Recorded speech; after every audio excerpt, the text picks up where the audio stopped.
Aku nak review satu umpan yang aku tunjuk sebelum ni lah. Ini umpan dia. Ini umpan dia. Okay, nama dia ResJet 130F daripada Bone. Ini umpan dia. Umpan ini dual function.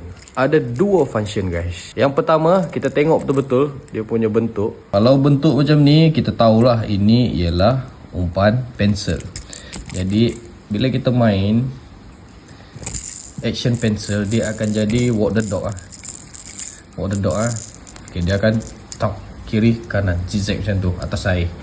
Itulah umpan walk the dog. Lepas tu satu lagi function dia, bila kita buka ni, buka kipas dia ni, dia akan jadi macam prop lah.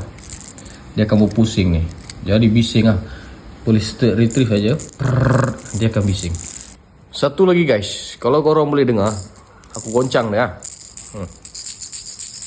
Dekat dalam dia ada bunyi, ada bearing. Jadi memang dia bising lah. Dia bising supaya untuk panggil ikan-ikan ni datang menyerang.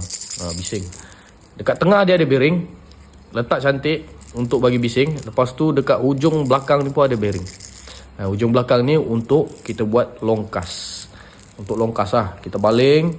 Jadi gewang ni akan cantik pergi. Dia tak ada lawan angin. Dia boleh potong angin, dapat balingan jarak yang lebih jauh. Umpan ni memang agak mahal sikit lah. Sebabnya dia ada dua function. Umpama kau beli satu umpan, tapi dapat dua umpan.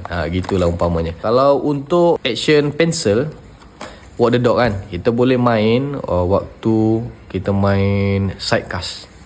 Nampak toman timbul, baling, pap. Lepas tu kita main walk the dog, pap.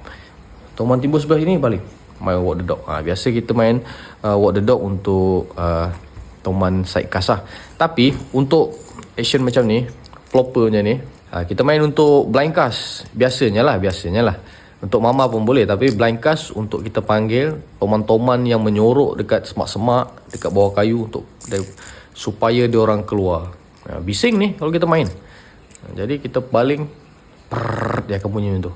Panggil dia keluar, dia akan sambar lah. Jadi itu dua function. Umpama kau beli satu umpan, boleh main dua lah.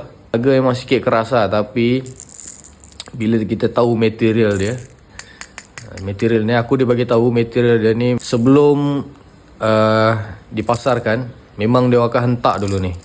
Ada mesin dia dekat bawah, umpan dekat bawah dia akan hentak. Jadi yang pecah semua kena reject. Jadi yang ini semua yang lepas dari QC lah. Mantap guys lah. Kita tengok dia punya spek sesuai untuk ikan-ikan monster.